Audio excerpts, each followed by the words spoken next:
IMF Pakistan کو اب اس طرح سے آمرانہ پالیسیاں کہ وہاں آپ نے جانا ہے یہاں آپ نے جانا نہیں، یہ بھی ڈکٹیٹ کر رہا ہے، پاکستان یہ ماننے پر مجبور، لیکن بدلے میں کچھ نہیں ملا۔ امن و امان کی اگر صورتحال دیکھیں تو عمران خان کی زبردست معاشی، سیاسی اور امن و امان کے حوالے سے پالیسیوں کے باعث ملک کے اندر جو حالات تھے وہ آپ کے سامنے ہیں، اور اب عمران خان نہیں کہہ رہا، آپ خود دیکھ لیں اسٹیبلشمنٹ کیا بات کر رہی ہے یا نون لیگی مافیا کیا بات کر رہا ہے، اور ملک میں امن و امان کی صورتحال کو بہانہ بنا کر انتخابات کو بھی ڈیلے کرنے کے حوالے سے بات چیت ہو رہی ہے۔ اس کے بعد سیاسی ماحول کی اگر بات کر لیں اور ملک کے اندر جو انسانی حقوق کی صورتحال ہے اس کی بات کر لیں، آزادی اظہار رائے کی بات کر لیں، تو وہ تمام بڑے اینکر، ویلے کالم نگار اور ملازم صحافی جو روزانہ کی بنیاد پر عمران خان کے خلاف چیخا کرتے تھے ایک مذموم ایجنڈے کے تحت، آج حالات کئی زیادہ خراب، پاکستان میں انسانی حقوق کی خلاف ورزیاں اپنے عروج پر، آزادی اظہار رائے کو دبا دیا گیا، کس طرح سے ٹی وی چینلز خفیہ کالوں کے اوپر بند کر دیے جاتے ہیں، پاکستان میں صحافیوں کو قتل کیا گیا، گرفتار کیا گیا، کیسز ڈالے گئے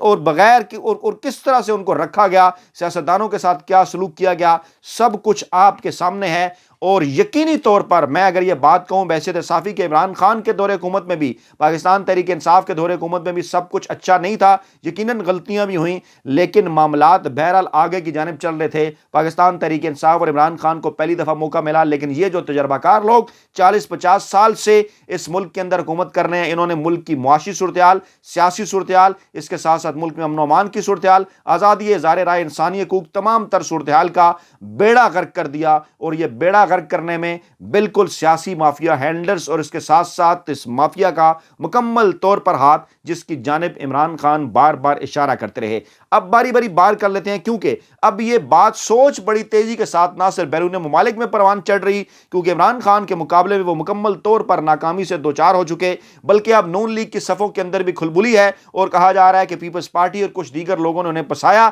اور اب وہ یہ بات کر رہے ہیں کہ کس طرح سے وہ عمران خان نے اس طرح سے مائنڈ گیم کھیلی اپنی حکومت کے جاتے جاتے، کس طرح سے انہوں نے جو ہے وہ تمام تر صورتحال کے اندر یہ سارے لوگ پھنس گئے عمران خان کی اس مائنڈ گیم کے آگے۔ آپ اس پر کمنٹ کر سکتے ہیں، بات کر سکتے ہیں، اس پہ مختلف رائے آ سکتی ہیں، لیکن اس وقت جو سوچ پائی جا رہی ہے نون لیگ کے اندر، اس کی طرف میں اشارہ کر رہا ہوں، کیونکہ سوچنے سمجھنے کی صلاحیت وہاں پر ختم ہو چکی۔ تو جناب زلفی بھٹو سے اگر ہم شروع کریں تو جس طرح سے اسٹیبلشمنٹ کے ساتھ زلفی بھٹو صاحب کی لڑائی ہوئی، اسٹیبلشمنٹ انہیں جس طرح سے لے کے آئی، اور پھر جس طرح سے معاملات آگے کو چلے، پاکستان ٹوٹنے میں ان کا اور اسٹیبلشمنٹ کا حصہ، اور اس کے بعد پھر الیکشن کے درمیان دھاندلی 1977 کے، اور پھر سارے معاملات آپ کے سامنے، اور پھر کس طرح سے پیپلز پارٹی جب تک انہوں نے امریکہ کے ساتھ، اسٹیبلشمنٹ کے ساتھ اور مولویوں کے ساتھ اپنی پالیسی بدل کر انہیں اپنے ساتھ نہیں ملا لیا، آپ کے سامنے ہے کہ کس طرح سے وہ پھر اس وقت تک اقتدار میں نہیں آئے، لیکن پھر کس طرح سے وہ اقتدار میں آئے، کتنے بڑے کمپرومائزز کیے، وہ سب کچھ آپ کو یاد ہے۔ کیا پیپلز پارٹی کی پالیسی رہی جو ہے وہ مذہبی عناصر کے حوالے سے بھی، اور کیا، اور ایون آپ یہ دیکھ سکتے ہیں کہ اب جو کہا جاتا ہے، ایون جو طالبانائزیشن اور باقی ساری جو چیزیں ہیں، اس میں بھٹو دور میں یہ اثر شروع ہو گیا تھا، جو ہے وہ اس وقت جو نصیر اللہ بابر ہیں ان کی جانب سے پشاور کے اندر ٹریننگ، اور پھر بے نظیر بھٹو کے دور میں طالبان کو تسلیم کیا جانا، اور پھر وہ سارے معاملات کس طرح سے اسٹیبلشمنٹ کے بغل بچہ بنی رہی پیپلز پارٹی۔ اس کے بعد پھر جب نواز شریف کی اسٹیبلشمنٹ کے ساتھ لڑائی ہوئی، تو اس کے بعد 2018 میں جس طرح سے ڈیل کر کے نواز شریف واپس اقتدار میں آئے، اور 2008 سے لے کے 2013 تک کس طرح سے جناب علی کتنی زیادہ کمپرومائزز، کتنی زیادہ ڈیلز اور تمام تر چیزیں وہ اسٹیبلشمنٹ کی مانتے رہے، ان کے سامنے جھکتے رہے، ان کے کہنے کے اوپر اپنے وزراء کو بھی فارغ کرتے رہے، اور اس طرح سے انہوں نے اپنے اقتدار کا وہ سارے ورث مکمل کیے۔ اور آج بھی آپ دیکھ سکتے ہیں کہ کس طرح سے آخری جو پاکستان میں رجیم چینج آپریشن ہوا، پی ڈی ایم کی مافیا کی حکومت آئی، پیپلز پارٹی، نواز لیگ کی، جے یو آئی کی، کیا کیا انہوں نے کمپرومائزز کیے، کس طرح سے بغل بچے بنے نیوٹرلز کے، پاکستان کی اسٹیبلشمنٹ کے، ان کی گود میں بیٹھ کر، اور واضح طور پر عمران خان کی حکومت پر تو الزام لگایا جاتا تھا، لیکن آج کی جو حکومت ہے وہ واضح طور پر ایک ہائبرڈ حکومت ہے، جو کہ مکمل طور پر سب کو اس بات کا اندازہ ہے کہ کون چلا رہا ہے۔ لیکن عمران خان کے معاملے کے اندر کیا ہوا، اگرچہ عمران خان ابھی دوبارہ اقتدار میں نہیں آئے، ٹیسٹ کیس ہے، لیکن آپ کو نظر آ رہا ہے اس وقت گراؤنڈ کے اوپر کیا ہے۔ اس وقت میرے ذرائع کا یہ دعویٰ ہے، جن لوگوں سے میری بات ہوئی، ایون جن کا تعلق جو کہ اسٹیبلشمنٹ کے انتہائی قریب سمجھے جاتے ہیں، ان کی جانب سے بھی اس بات کو تسلیم کیا گیا اور کہا گیا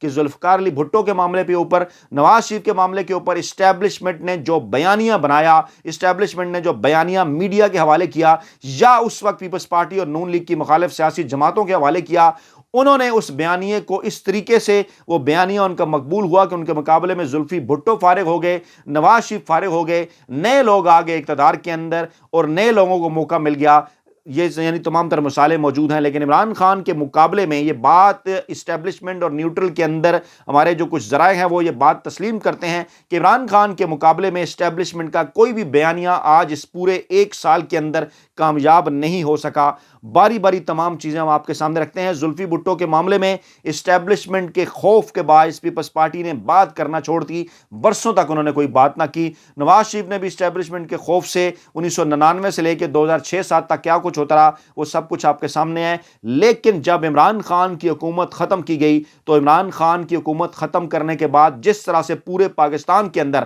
سڑکوں پر، یاد کیجئے کہ 9 اپریل کے بعد جو پہلا اتوار تھا، کتنی بڑی تعداد میں لوگ خوف کا بت توڑ کر سڑکوں پر نکل آئے۔ بھٹو کی پھانسی پر لوگوں نے مٹھائیاں بانٹی اور کھائیں، نواز شریف کی حکومت نکالنے پر لوگوں نے مٹھائیاں بانٹی اور کھائیں، لیکن عمران خان کی حکومت جب گرائی گئی غیر آئینی اور غیر قانونی طور پر تو سب کو اس بات کا اندازہ ہے، اچھی طرح سے سب نے یہ دیکھا ثبوت ٹی وی چینل کی سکرین پہ کہ لاکھوں کی تعداد میں پورے ملک سے عوام باہر نکلے، اور اس کے بعد پھر سوشل میڈیا کے اوپر جو کچھ ہوا وہ آپ کے سامنے ہے۔ یعنی عمران خان اور پاکستان تحریک انصاف نے پاکستان کے اندر جو ہینڈلرز کا یا خفیہ ہاتھوں کا جو خوف تھا اس خوف کو ختم کر دیا، جو کہ پیپلز پارٹی اور نون لیگ اس خوف کو ختم نہ کر سکی۔ پہلا بڑا کارنامہ۔ دوسرا بڑا کارنامہ، ہمیشہ کی طرح اس وقت بھی پیپلز پارٹی زلفی بھٹو کے دور حکومت میں عدلیہ جو تھی وہ نظریہ ضرورت لے کر آئی۔ آپ یاد کریں یہ کمپیریٹیو انالیسس جو کمپیریٹیو انالیسس ہے، نظریہ ضرورت لے کر آئی، اس کو آگے لے کر چلی، اسٹیبلشمنٹ کے ہاتھوں استعمال ہوئی،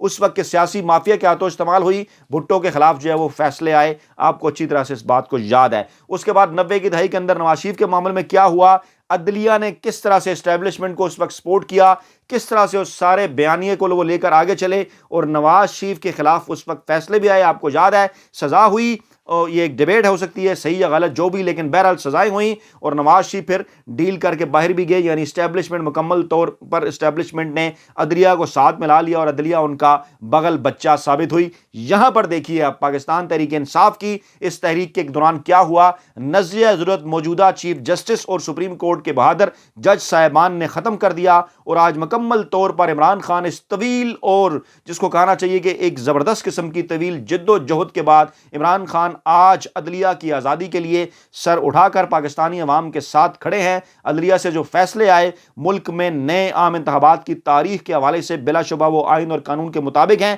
اور اب اس بات کی کوشش کی جا رہی ہے کہ سپریم کورٹ کو جو ڈیوائیڈ کر کے اسٹیبلشمنٹ یا اس وقت کے سیاسی مافیا نے 70 کی دہائی میں فوائد حاصل کیے، پھر 90 کی دہائی میں فوائد حاصل کیے، آج وہ حاصل کر سکیں، لیکن آج کی تاریخ تک اسٹیبلشمنٹ عدلیہ سے وہ فوائد حاصل کرنے کے اندر ناکام ہے۔ ہاں، جو سرمایہ کاری ان کی موجود ہے ان کے ذریعے کام کرنے کی کوشش جاری ہے، لیکن ابھی تک نہ ہی تو چیف جسٹس عمر عطا بندیال کو ہٹایا یا گرایا جا سکا، نہ ان سے استعفیٰ لیا جا سکا، نہ ان کو مجبور کیا جا سکا کہ وہ آئین اور قانون کے خلاف کوئی فیصلہ کریں۔ یہ ہو گیا دوسرا کارنامہ۔ اب تیسرا بڑا کارنامہ کہ میڈیا، آپ کو یاد ہوگا کہ 70 کی دہائی کے اندر جب زلفی بھٹو کے خلاف گیا اسٹیبلشمنٹ کے کہنے کے اوپر، تو اس کے بعد پھر کیا ہوا، عوام نے ساتھ چھوڑ دیا، زلفی بھٹو کا نیا نیریٹو آ گیا مارکیٹ کے اندر، نواز شریف اور ان کے حمایتیوں کا، رائٹ کے ووٹ کا، آپ کو یاد ہے سارا آپ کے سامنے۔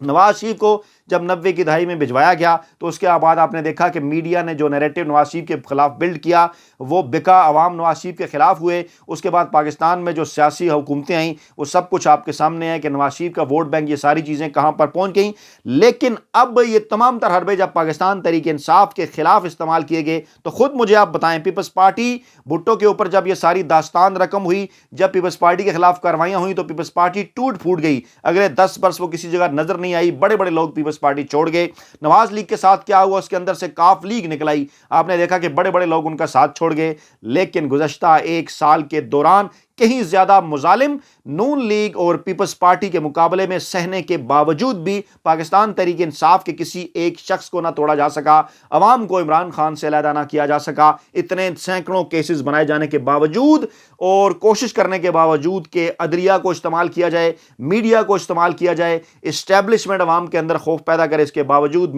ساری چیزوں کے باوجود لوگ عمران خان کے ساتھ بڑی تعداد میں کھڑے رہے، اور آج بھی اس وقت عوام بڑی تعداد میں کھڑے ہوئے ہیں۔ اس وقت پیپلز پارٹی کے اقتدار سے نکالنے کے بعد جتنے بھی سرویز تھے وہ بتا رہے تھے پیپلز پارٹی انتخابات ہار جائے گی. اس کے بعد نون لیگ کو نکالنے کے بعد جتنے بھی سرویز تھے وہ بتا رہے تھے کہ وہ ہار جائے گی انتخابات نون لیگ. لیکن عمران خان کو اتارنے کے بعد گزشتہ ایک سال کے اندر جتنے بھی سرویز آئے وہ یہی بتاتے کہ عمران خان سب سے مقبول ہے، بلکہ عملی مظاہرہ تمام تر انتخابات کے اندر بھی ہوا. جتنے ضمنی انتخابات ہوئے پاکستان تحریک انصاف اور عمران خان نے سیاسی مافیا اور ہینڈلرز کو شکست دی. تو جناب یہ ہیں عمران خان کے 3 بڑے کارنامے جو گزشتہ 12 ماہ کے دوران سامنے آئے. تاریخ عمران خان نے رقم کر دی جس کو GHQ کے ذرائع بھی تسلیم کرتے ہیں، چاہے کہا جائے کہ یہ کپتان کی مائنڈ گیم تھی یا جو بھی سمجھا جائے. بہرحال 9 اپریل پاکستان کی تاریخ کے اندر یہ بلیک ڈے ہے. میچ اس وقت عمران خان کے کنٹرول میں ہے اور نیوٹرل نے بالواسطہ طور پر اپنی شکست تسلیم کر لی ہے، اور اب بہرحال